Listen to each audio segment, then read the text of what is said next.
First of all, Andrew, I want to point out to you that I've written a book set on Mars. Never been there either. Okay, I just had to be a smartass for a second there. I've always been interested in Cleopatra. When I babysat for Darlene Kashmirov in Seldovia, long ago and far away, I was a teenager in high school, she had some vinyl recordings of Shakespeare plays, and one of them was Antony and Cleopatra. And I remember listening to that, and I was just enthralled by the character of Cleopatra. So, there wasn't a hell of a lot in the Seldovia Public Library at Cleopatra, but I never lost the interest. Welcome to the East Anchorage Book Club podcast. I'm your host, Andrew Gray. Dana Stabenow is one of the most prolific authors living and working in Alaska today. Born in Anchorage in 1952, she grew up in Cordova and Seldovia and earned her bachelor's degree in journalism at the University of Alaska in 1973. Unable to make a decent living as a new journalist, she took a job with the oil industry in Prudhoe Bay just as construction on the pipeline was taking off before earning her master's degree in creative writing at UAA. Since then, she has published over 35 books, most of which are crime fiction. Her first Kate Shugak mystery, A Cold Day for Murder, won the Edgar Award for Best Paperback Original in 1993. In 2007, Stabenow was named Alaska Artist of the Year in the Governor's Awards for the Arts and Humanities. Her 17th Kate Shugak mystery, Though Not Dead, received the 2012 Nero Award. She is also the author of the very popular Liam Campbell series about an Alaska state trooper working in the bush. Ms. Stabenow just published Theft of an Idol, her third in the Eye of Isis series, which takes place in ancient Alexandria, Egypt, and shines a new light on Cleopatra. Dana Stabenow, welcome to the podcast. Thank you for having me, Andrew. So I think I let you know this morning that I had listened to some interviews getting ready for this. And so I know that my initial questions for you, you've answered them, I would guess, probably many times. Don't even try to assign a number. Yeah. And so I don't want this to just be going through the motions for you. So I would love to not ask the same questions that you've been asked a million times. So I'm going to just, for my listeners, let you know that there are many interviews available, and you can find them by Googling Dana Stabenow, and you can listen. And so I'm going to try, hopefully, to add something new. I want to start by just saying that I worked at the Barnes & Noble on C Street in Anchorage in 1998. And that's when I read the first Kate Shugak book. So you were quite a sensation back in 1998 at the Anchorage Barnes & Noble. I'm sure you still are. But so I have known about you for a while. And I'm very, very happy that you're here today. Thank you. So you grew up with your mom on a fishing tender is how the bio reads. I understand that you were born in Anchorage, started off in Cordova. Y'all eventually ended up in Seldovia. Yeah, I'm 70 years old, like everybody my age. I was born at the Providence Hospital, which at that time was at 9th and L, and I was delivered by Dr. St. John, along with everybody else my age. And shortly after that, my parents split up, and my mom moved to Cordova for help from my grandparents. They were running the Windsor Hotel in Cordova at that time. And shortly, we weren't there for very long, and then we moved to Seldovia. And then Mom was a deckhand on a fish tender, the Celtic, off and on for about 5 years. We were in Seldovia for, I think a decade. And we were off and on the fish tender. When I say off and on, I mean in the winter, sometimes we spent ashore. And some winters we spent on the boat.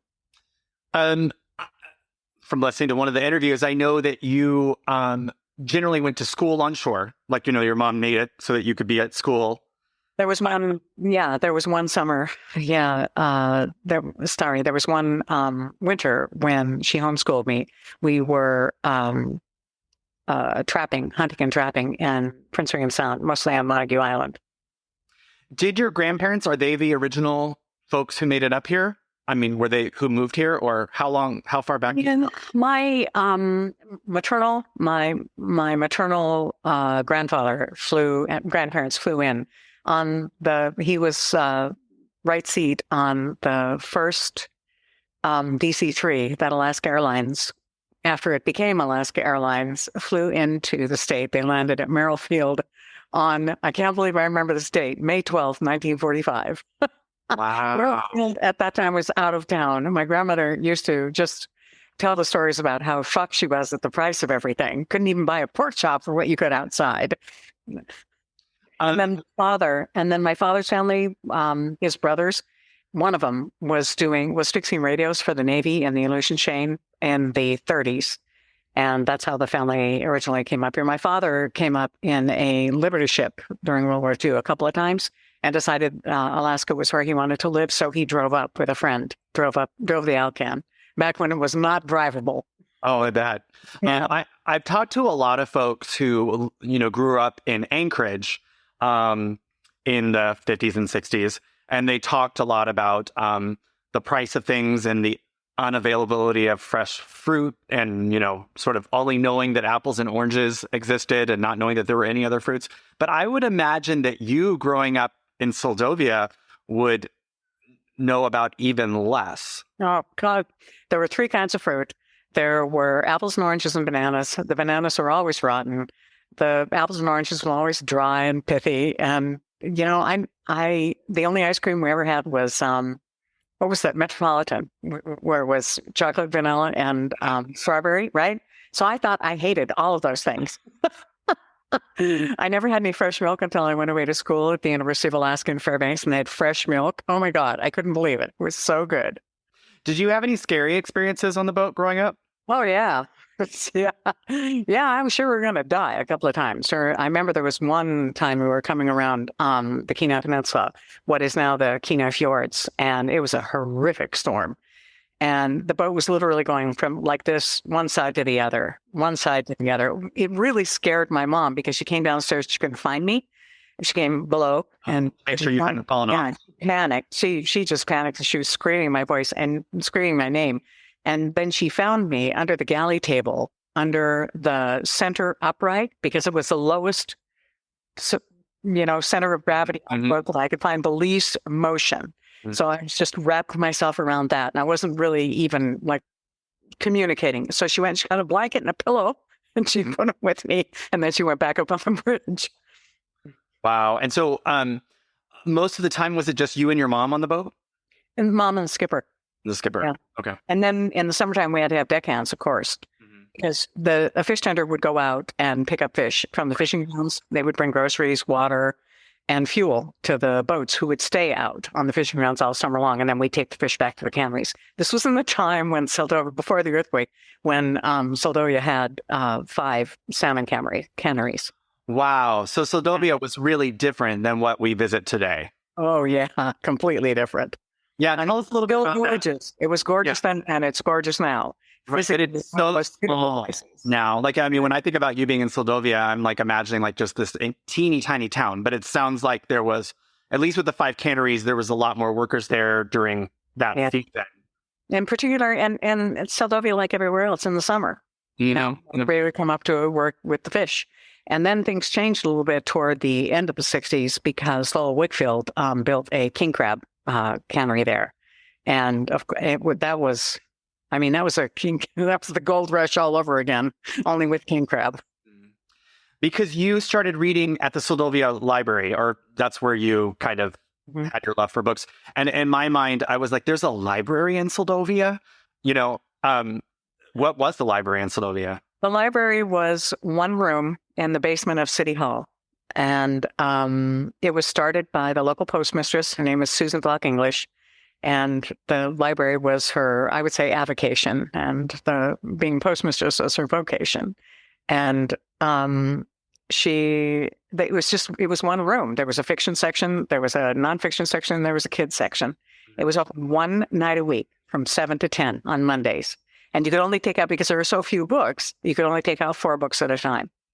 So Mom, when I think I was 7 or 8, maybe somewhere around there, she decided it was time that I'd moved on from picture books. And so she hauled me up the ladder. I remember it distinctly. It was in October, and we went down to the library on a Monday night. And she introduced me to Susan, and that was it. You met your dad when you flew to Anchorage for a dental appointment. Yeah, there was no dentist in Homer or Seldovia. No, no dentist in the Bay. So you had to go to Anchorage. So tell us a little bit about that. And I mean, how did your dad know you were coming, and how did that meeting? Yeah. I mean, just for our listeners, I mean, you met him when you were. Yeah, no, I met him for the first time then. I was 14 years old and my teeth were a mess. And mom said, okay. And so she called dad and said, Dana's coming to Anchorage to go to the dentist. And by the way, you're paying for it. And so I have to say, he was great. He was terrific. I mean, I'd never gotten so much as a birthday card from this guy. And I got off the plane in Anchorage, and he'd marched the whole family out to say hi. He was married again and had kids. So you had like half siblings. Yeah. Are you close with them? No. And he was a bush pilot, correct? Oh, yeah. I never know how to say this. I'm always being schooled by bush pilots who say to me, yes, your dad was a bush pilot, but he didn't fly for gain. He flew for hunting. He flew for fun. He was the most amazing flying beachcomber you ever met in your entire life.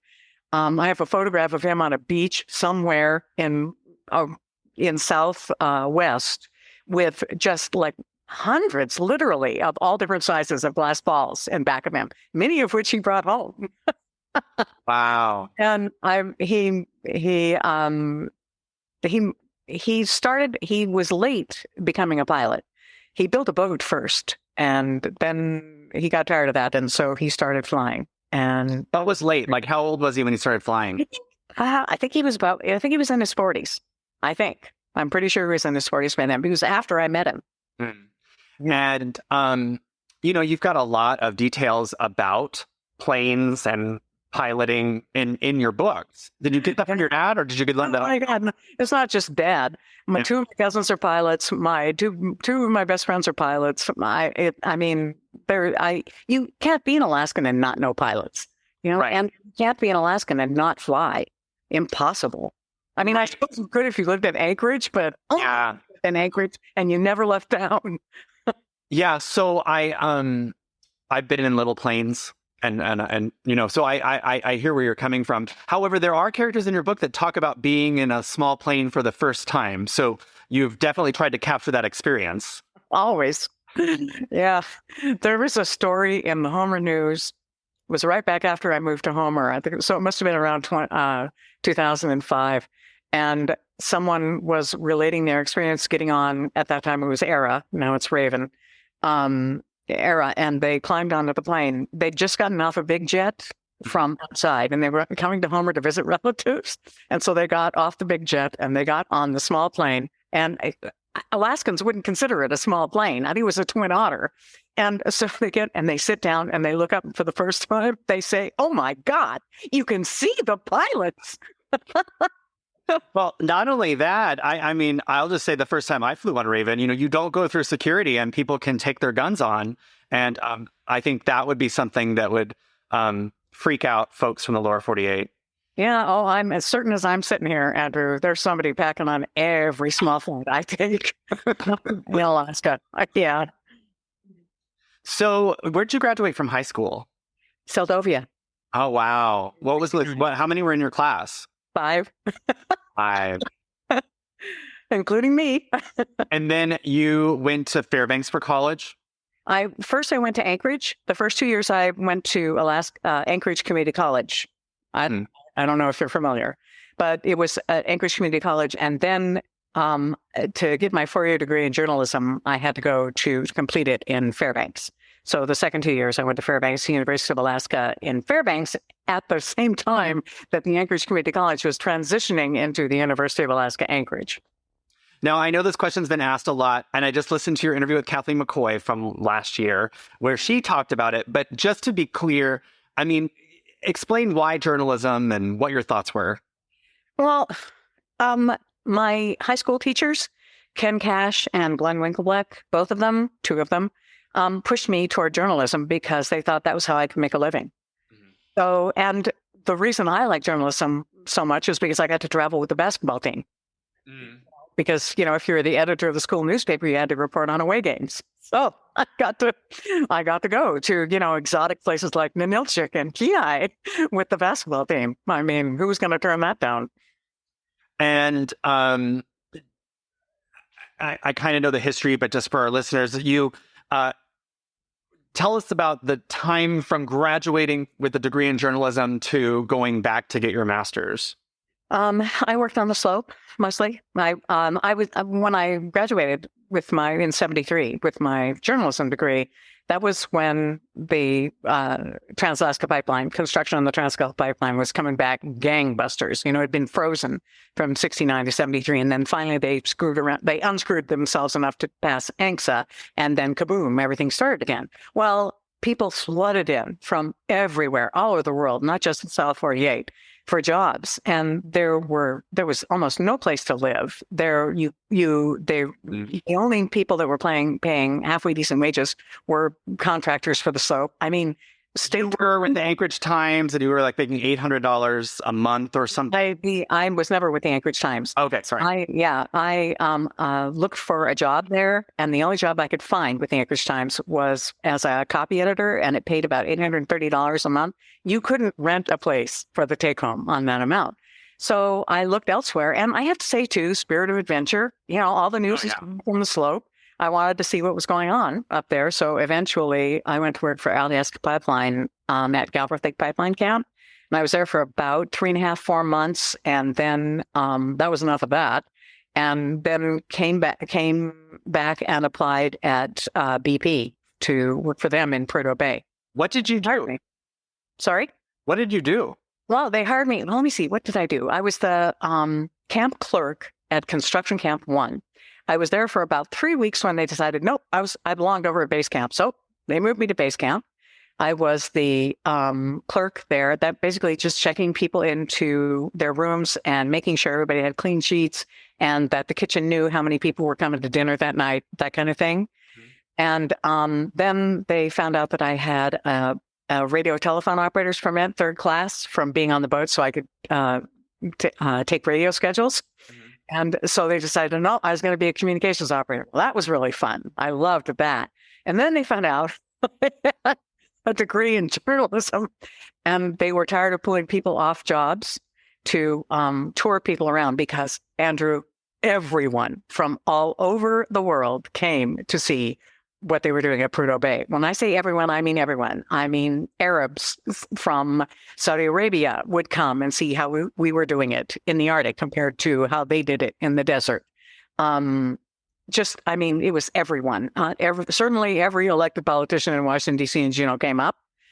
And so they got tired of pulling people off their real jobs to tour these guys around. So they decided that they would hire 2 people, one on each shift, to be what they called what the hell was it? We were the tour guide. That was what we were. We were tour guides. But I can't remember. They had some fancy name for it. What was the Information Services Coordinator? That was me.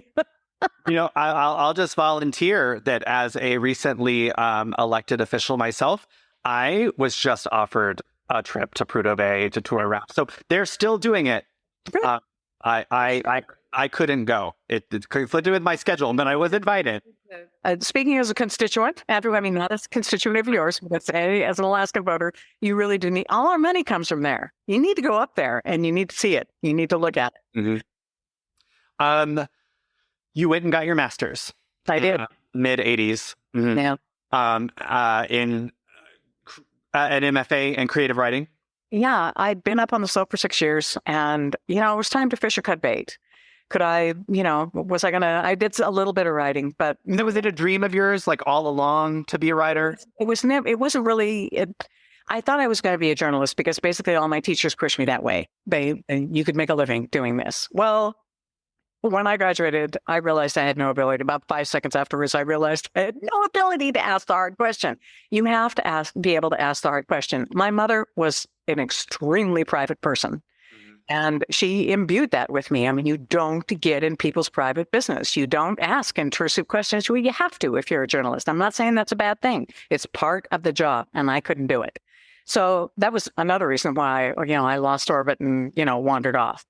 And then it was just time to see what I could do with this ability that I have. And I do have the ability to put together a simple declarative sentence and tell a story. So I thought, okay. And they had just started the creative writing program at the University of Alaska in Anchorage. And I thought, okay, now's the time. And I had enough money. So you did it. I guess the question that I posed is, do you think you could have done it without that program, or or did the program just sort of make you start doing it? Mostly I was revisiting skills that I had and didn't have anymore because I'd been gone from the academic world for so long. I needed two things. I needed to remember how to write on deadline, journalism degree, very useful for that, and how to research, journalism degree, also very useful for that. And I have to say that both of those things, I definitely got that in spades for my MFA degree. It was very useful indeed. I've read a little bit about the controversy and about the explosion of MFAs in creative writing, and lots of authors coming out and saying, I never did any MFA program, Yeah, it doesn't put me above anybody. It doesn't make me a better writer than anybody. It was useful to me personally at that time in my life, period, end. I don't think you have to have an MFA to be a successful writer. Come on. Right. No, I gotcha. I wanted to jump ahead a long way to Story Knife, because I was wondering, I was kind of trying to make the connection between what the MFA program served for you and maybe what you're trying to have Story Knife serve for others. And I could be wrong in trying to make that connection, but if you could just explain to people what Story Knife is and what its goal is. I am always happy to talk about Story Knife, Andrew. Thank you for that invitation. The thing that was seminal, the seminal event in my life as a writer was being accepted to the only other retreat for women writers in the world, which was Hedgebrook. It's on Whidbey Island in Puget Sound. The Anchorage Daily News ran a story. I think it was an Associated Press story about Hedgebrook. And my best friend, Kathy, called me and she said, are you going to apply? And of course, I didn't imagine for a moment that they would accept me. I didn't have anything published yet. And my manuscripts were turning from New York like little homing pigeons. And she just, annoyed me until I finally, just to get her to shut up, I went ahead and applied, and they took me.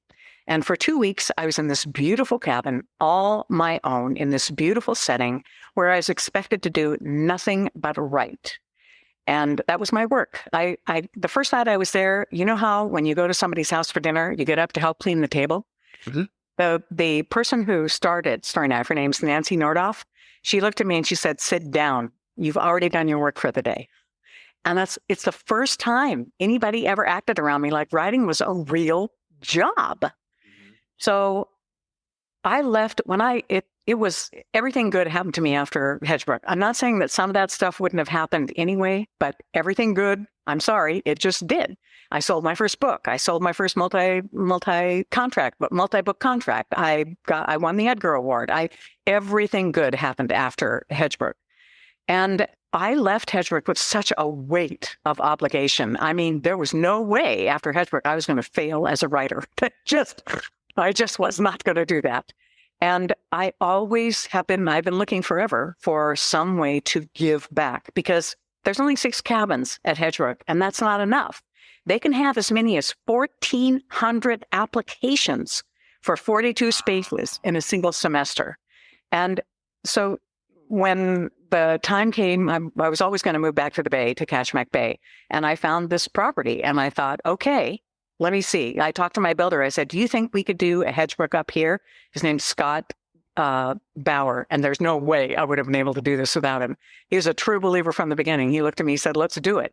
And that was in August of 2005. And it took me until 2019 to get enough money to start building. And we would have opened in 2020 except for COVID. And but we had our first full year in business this year. Our second year in business, our first full year, 7 months.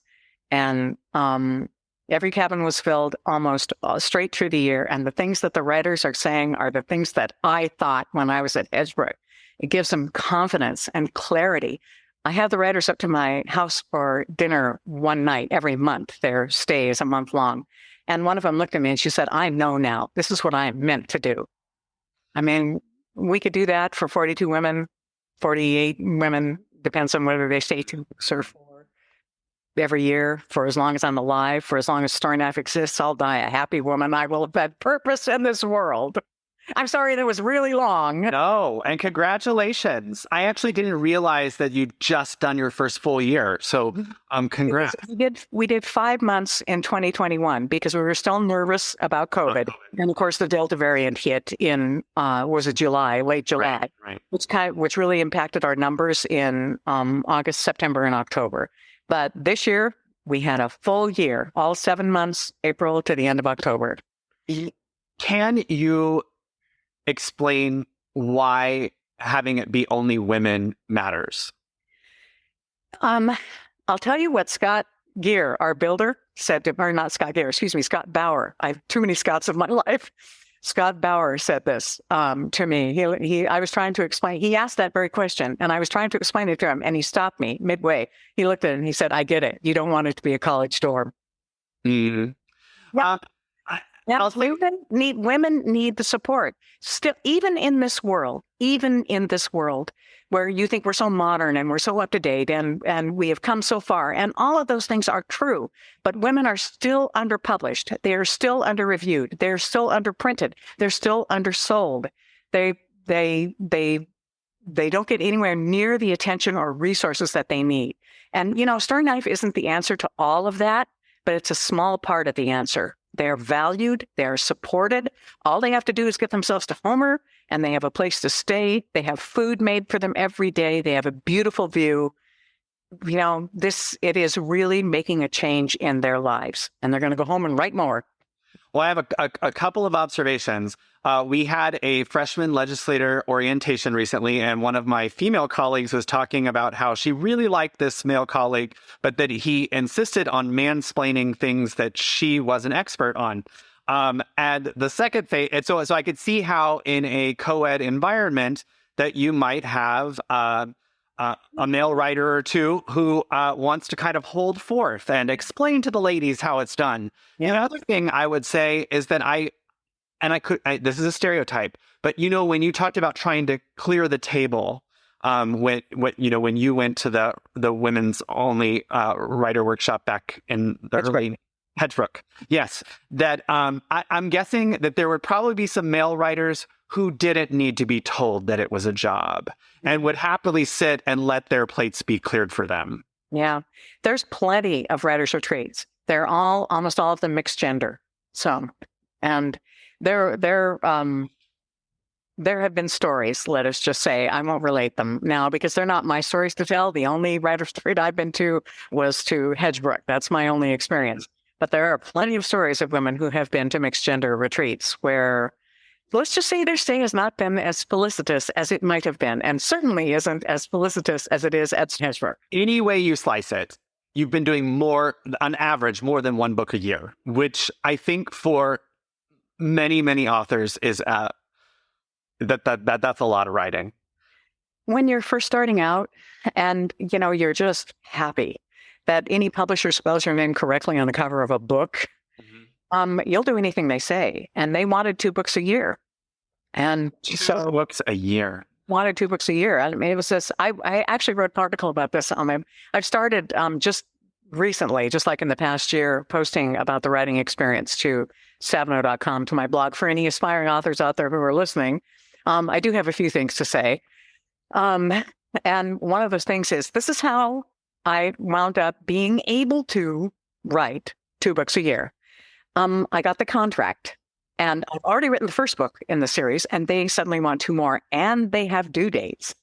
And it's like all the hair on my head just went, oh my God, I don't know how I'm going to do this. First of all, when I was writing the first book in the series, the Kate Shugak series, I didn't know I was writing a series. So I hadn't planned out, I never would have killed one of the main characters at the end of the end of that first book if I'd known that I was going to be writing 23 so far of them. Right. And so it's like, God, okay, so I have to write 2 books this year. One is due on this date, one is due on the other date. And I was really panicking. And so I thought, okay, how are other writers doing it? So I went down to the book cache. I don't know if you're old enough to remember the book cache. So there were many book caches, but the original one was on Fifth Avenue next to J.C. Penney. And so I went down there and I went to the crime section, which was just wire racks on the wall. And there was, I don't know, 6 or 8 rows of them. And they were probably about 10 or 12 books, deep. And I pulled down a dozen or more copies of them. And I looked at the back to see how many pages each of them had. So you know how many pages? And then I went home and I wrote down all the page numbers. And then I stopped at an office supply store on the way, art office supplies, and picked up an annual calendar. And I took that home.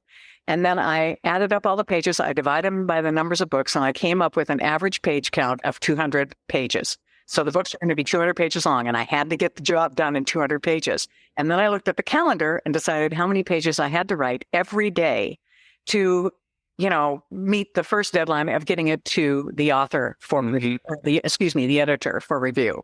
Because then, it was like a 7-step process back in those days. And back in those days, everything had to be mailed. Now you can just attach it to an email. Not right. Right. My postage, I can't even begin to tell you how much I spent in postage. Oh my gosh. I had read a New Yorker interview with Olga Tokarczuk, who is a Polish writer who won the 2018 Nobel Prize in Literature. And I had read her detective novel called Drive Your Plow Over the Bones, which she Over the Bones of the Dead, the whole title, Drive Your Plow Over the Bones of the Dead in 2019.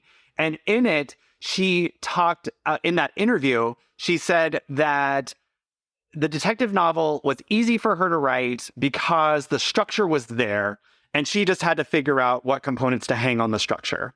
And that she could see how mystery writers could do sort of a faster pace because they have a structure. And really, she just had to decide what she wanted to use that structure to serve. Basically, that the point of the book is not necessarily the detective plot. What the point of the book is everything else that the message that you're trying to deliver by using this vehicle of the mystery story was kind of how I interpreted her answer. And so my feeling as I was preparing for your interview and reading, a couple of your books as fast as I could is that, that the what you were serving was Alaska culture, that a very specific type of Alaska culture, because, with the Liam Campbell series, I'm just going to throw it out there. It seems sort of like Dillingham, with the Kate books, we're definitely like Atna, like I know where you are, a little north of Cordova, maybe, like I know where you are. Yes. So this sort of this rural Alaska experience, which is very not typical for people who live in Anchorage, like you're giving us something new as well. So I guess I wanted to ask: is that what you was that? Is that the message? Is that what you wanted to deliver? Definitely, Alaska is the main character of the Liam Campbell and the Kate Shugak novels. It's also at least a ensemble, part of the ensemble cast of Blindfold Game, which is the first thriller I wrote about the Coast Guard. It certainly makes it some of my characters are from Alaska in the science fiction novels. A lot of short stories, certainly the Alaska magazine, articles.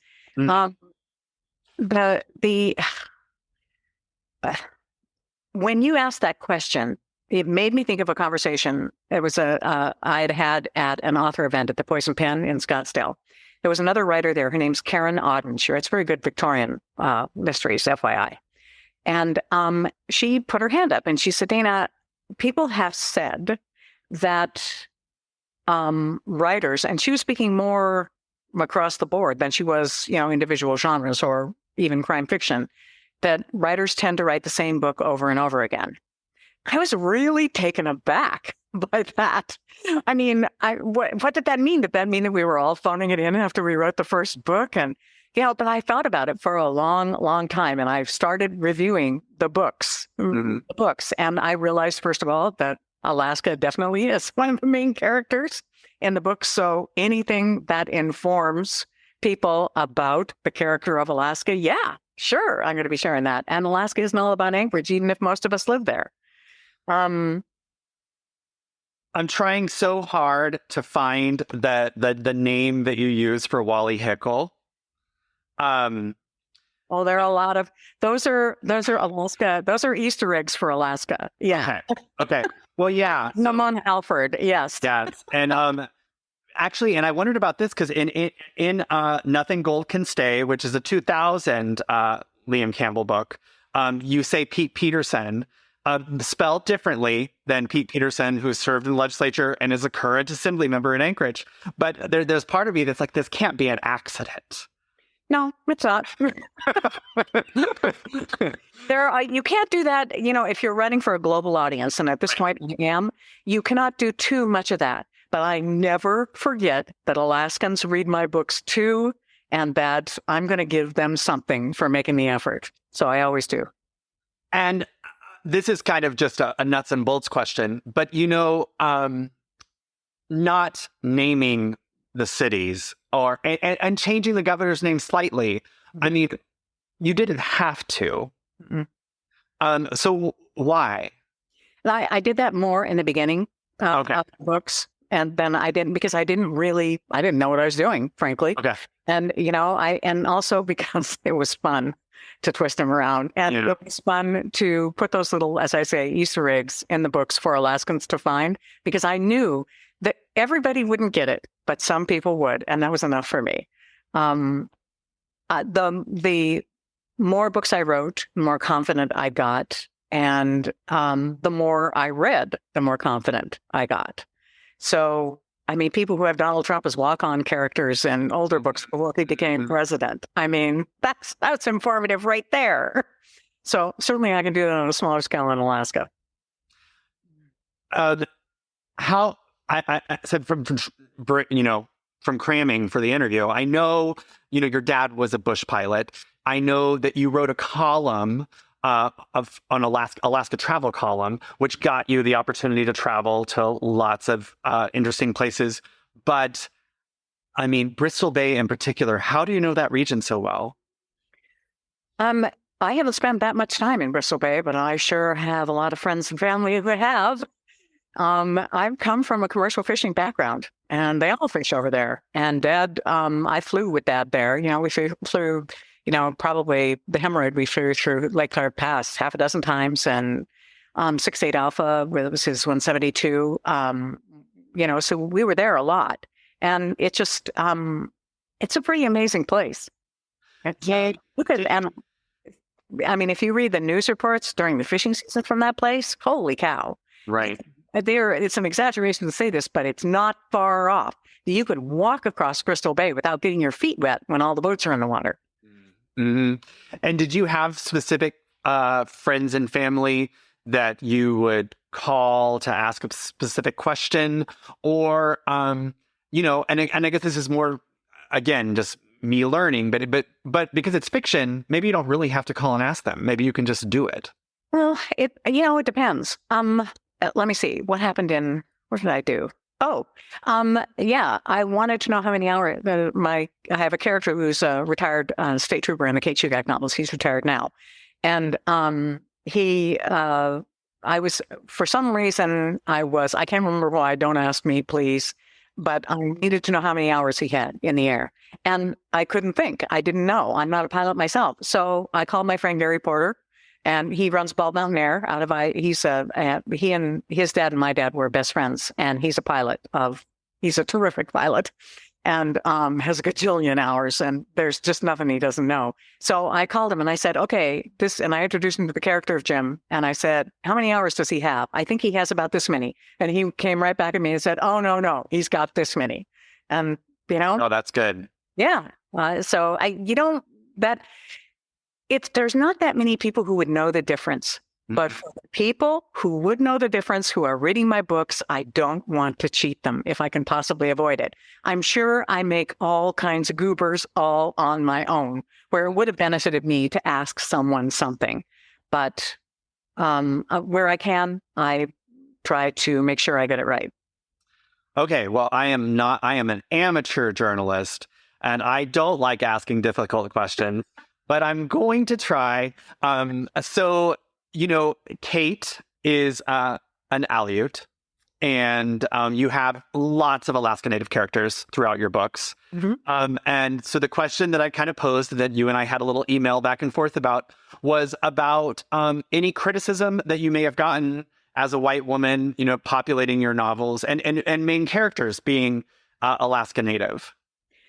I'm sure that there are people who are unhappy about it. None of them have ever said anything to me. I'm not lying. That's the honest to God truth. Maybe I just think maybe, and I also, it astonishes me that I think it would be dishonest to write about Alaska without including Alaska Natives. Alaska Natives, they got here first. A, I think we can all agree on that. And B, they are at present the warp and the weft of the community up here. God Almighty, when you drive or fly into Anchorage and you look out at Fire Island and there's 8 of those gigantic wind turbines there that are contributing to renewable energy all along the Alaskan road system, rail belt. Those are built by Cook Inlet Native Corporation. I know the woman who was running Cook Inlet Native Corporation at that time. They are so integral and so important to the life of Alaska. And furthermore, I was raised in Seldovia with Aleut Subpiak as the proper name now, and Filipinos. And these are the people I knew best. They're still family. They're still friends. I can't imagine not writing an Alaska Native hero. Well, hey, I'm going to just throw it out there. A woman. You're not the first person who I've asked a question about where I've said, some people have said or whatever, and I've gotten the pushback of like, who? Yeah. And I say on social media. And their response is that, that is not real life. But there are things that happen on social media that cause me to feel like I have to ask a question about something that it probably isn't connected to real life. So I do believe that no one has ever asked you in real life. Maybe it's that culturally Alaska Natives just have better manners than everybody else. How about that? That's probably true. So I had sent you some questions about where I was going to have you read some passages from your book and then talk a little bit about it. And you let me know that you do not read your work aloud. And so can you explain why you don't read your work aloud? No. There's this little internal editor who lives on my shoulder. And I do a lot of reading aloud while I am writing the book. And, there's always this little voice from the book itself crying out as you send it in, I'm not ready. And then years later, when somebody like you asks me to read something and the little internal editor is right here reading over my shoulder as I'm reading out loud, and I'm cringing and I'm wincing and I'm flinching and thinking, oh my God, this is the worst passage in English ever written by a human being with a pen. It's just incredibly uncomfortable for me. I'd rather read somebody else's work, honestly. I really would. I'd like to talk a little bit about Though Not Dead, which I believe is your favorite. It's my favorite Kate Shugak novel so far. And that was 2012. I'm going to tell... I didn't know that. I'm going to tell you that I'm not going to torture you by reading aloud from the book. Thank you. In front of you. But I am definitely going to read aloud from the beginning of the book because it is amazing. Dana Stabenow cannot hear me. I'm going to read from the beginning of her 17th Kate Shugak mystery, Though Not Dead. 1918, Niltna. The Black Death didn't get to Alaska until November. When it did, it cut down almost everyone in its path.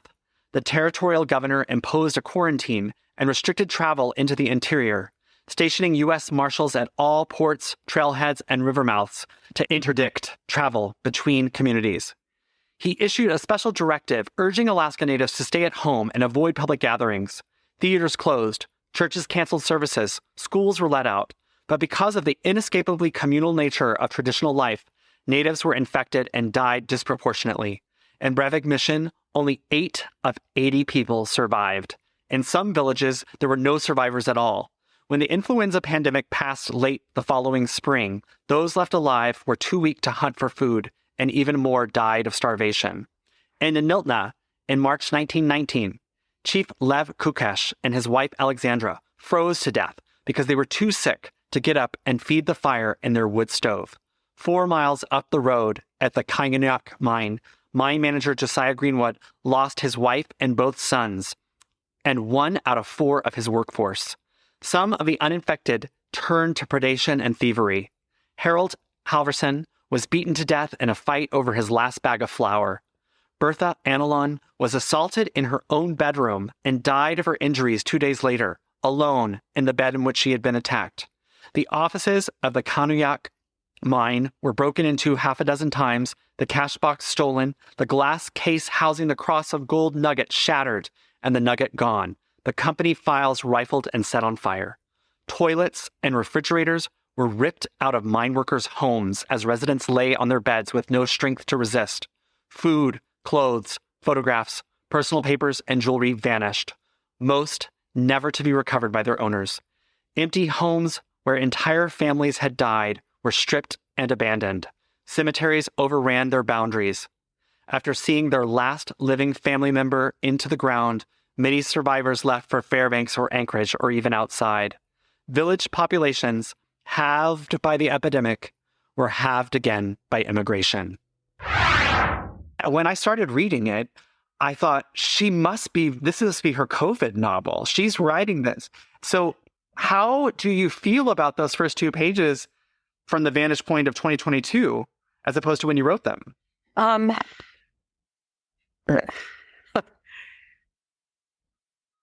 I actually didn't take the flu pandemic, as my template. I took the Black Plague of 1350 as my template. I think partly because Alaska Natives refer to the flu pandemic as the Black Plague, as the Black Death, or they have in my presence.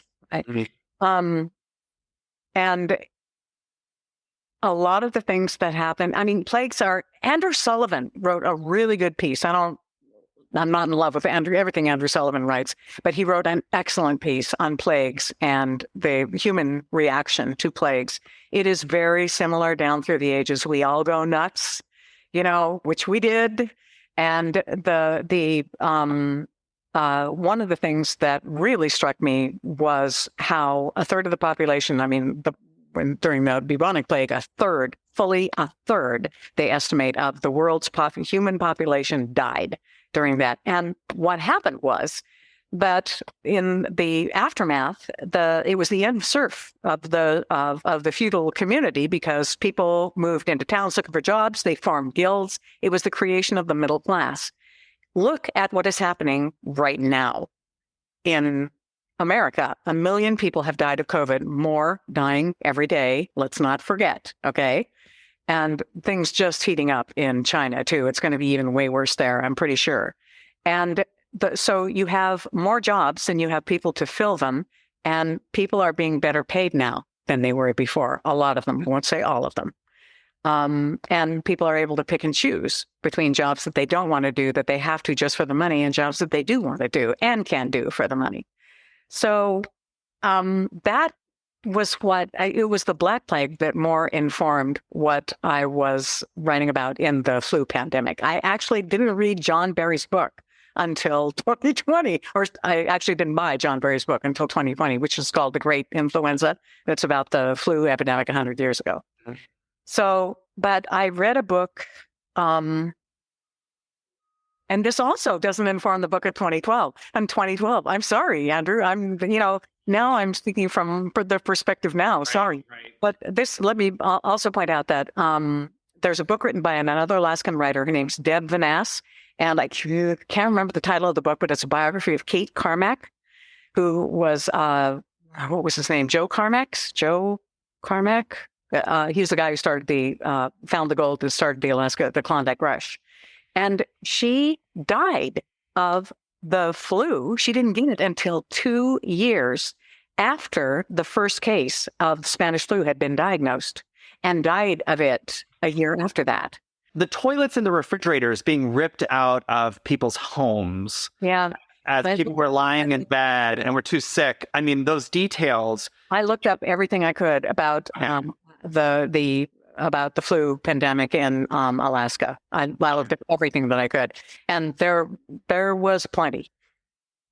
I tried to crowdsource some questions. I did throw it out, to some folks that I thought might have read everything you've written, saying, "Hey, can you help me? Can you think of some good questions from the entire, all 30 plus books?" And one question that came from Gretchen Wimhoff was, ask her about editors, you having to teach editors about Alaska-specific things. And God, how about just the time zone? How about just the time zone? The very first call I ever got from an editor was 4 a.m. in the morning. It was 8 a.m. in New York. Right. And he was like, I'm barely, I can't even hardly. I said, Laura Ann, it's 4 a.m. Oh, I'm so sorry. She said, I'll call back later. And I said, later. And hung up. God, from simple things like that. Yeah. I had an agent. I was, like I told you about sending out before I sold my first book, sending out manuscripts to agents in New York. I got an answer, a letter, an actual letter, written, typed, actual letter from an agent. It's a real thing that I held in my hand and that I read. I want to stress that. And he said, "Your book sounds wonderful, Dana. I'd love to represent you. Unfortunately, I only represent American authors." Oh. My hand to God. Yes. Wow. So it was constantly stuff like that. Yeah. And, we've all, it's, love her or hate her. Sarah Palin put Alaska on the map in a way that we never were before. And we get, because of her, we now have stories in the New York Times regularly about Alaska. They wrote a story about the Ammonite Women's Shelter, the only women's shelter in the YK Delta. And I didn't know it was there. So, like I said, love her or hate her, we have to acknowledge that people know more and understand more about Alaska than ever before because of her. Before we're getting towards the end, I do want to talk just briefly about your latest book, The Theft of an Idol, which is a completely different setting. You've mentioned it a few times today. Ancient Egypt, Alexandria, Cleopatra. I guess what I'd like for you to do is, give a little commercial to your fans. Happy to. Yeah, about why they should, if they loved you for everything Alaska, how can they jump into Ancient Egypt? Okay. First of all, Andrew, I want to point out to you that I've written a book set on Mars. Never been there either. Okay, I just had to be a smartass for a second there. I've always been interested in Cleopatra. When I babysat for Darlene Kashavirov in Seldovia, long ago and far away, I was a teenager in high school, she had some final recordings of Shakespeare plays, and one of them was Antony and Cleopatra. And I remember listening to that, and I was just enthralled by the character of Cleopatra. So, there wasn't a hell of a lot in the Seldovia Public Library, Cleopatra, but I never lost the interest.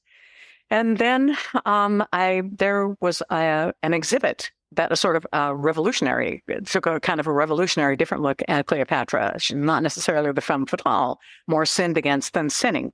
And it was at the Field Museum in Chicago. And Alaska Airlines had just started flying direct nonstop from Anchorage to Chicago. So I went. And I still have the book from that, the exhibit book. Big, it's marginal notations and highlighting and dog-earing and sticky noted to fare thee well. And I thought, okay, it was fascinating to me the way that they put things more into context and looked at her more as if she was an actual human being instead of this, demonized figure created by historians in the time of Octavius, who had a huge axe to grind. And then, and I still was looking at stuff about Cleopatra. I wasn't doing it slavishly. I was busy doing other stuff as well. I never thought at that point that I could write a book about that time and place. And then Stacy Schiff wrote her biography of Cleopatra, A Life. And the thing that struck me most about that biography was there's a whole page about women in Alexandria at that time, at that pre-Roman time. It's astonishing. women could hold jobs. They could own businesses. They could marry where they pleased. They could keep the kids if they got divorced. They could get divorced. They could get alimony. They had unbelievably rights during that time. And in the meantime, across the Mediterranean, the Roman women, are stuck in the house, raising the kids, cooking dinner, and, weaving linen for shrouds, which they would be buried in when they were bored to death, in my opinion. And I thought, okay, I can create, and at that moment, full blown, like from the brow of Zeus, the character of Tedasheri appeared. And I thought, okay, undoubtedly every ruler has a hatchet man. Mine's going to be a hatchet woman. It's going to be something that goes back to the first Ptolemy. She's got to be a woman. There are going to have been women who held this office before her. We're going to kill off the present one. She's going to be brought in by Cleopatra, who's and there's this whole thing about rulers as well. I'm going to be inarticulate again and go on forever. But their rulers are lonely people. They're only people who in charge. Nobody ever tells them the truth unless they actively seek out that person. And my Cleopatra is one such. And she reaches out to this person that she has known since she was a child, whom she trusts absolutely, who may be the only person who she does trust absolutely, and taps her for this job. I'm just having so much fun writing these books. I can't even begin to tell you. No, it sounds great. And I want, I had kind of framed it as how you're going to get your Alaskan readers to read it. But I'm wondering, are you picking up a new population of readers? Because I know that a lot of people love ancient Egypt. And so I think there's probably a population of readers out there that you're... And some of the faithful have come along to the Eye of Isis novels, but I don't expect them all to. I'm starting a new series here. I remember how hard it was to get people to start reading a new series every time I started one. And it's going to take a while. I was talking to my editor at Head of Zeus in London, and he said it has been his experience with historical series that the readership really starts to pick up between the third and the fourth books. And I just published the third one. And interesting that you should say, have I seen new people? I'm getting new names show up all the time in my social media and on my website. So fingers crossed that that it's going to eventually be, it'd lovely if it would be as much of a success as the Kate Shugak novels. I'm not holding out that much hope. Right. And I guess for those who do love Kate Shugak novels, do you have a new one or you're... Yeah. And Not the One's Dead. It comes out on April 11th. Yay. Well, congratulations. And thank you so much for all of the books, all of, I'm just going to throw it out there. In your interview with Hometown Alaska, you said that you were an economic driver for Alaska, that people came to Alaska because they read your book. Not just you, but Alaska writers in general. Yes, thank you. But, and so I want to thank you for that. Thank you for being an economic. And I'm not just saying that. I'm not just making that stuff. I have people. I mean, people have come up to me in Captain Patty's at the end of the Spit in Homer. They stopped me at Safeway in Homer, and and they have said to me they have come to Alaska because they have read my books. And if that's true for me, Andrew, that's true for Nick Jans. It's true for Seth Kantner. It's true for all of us.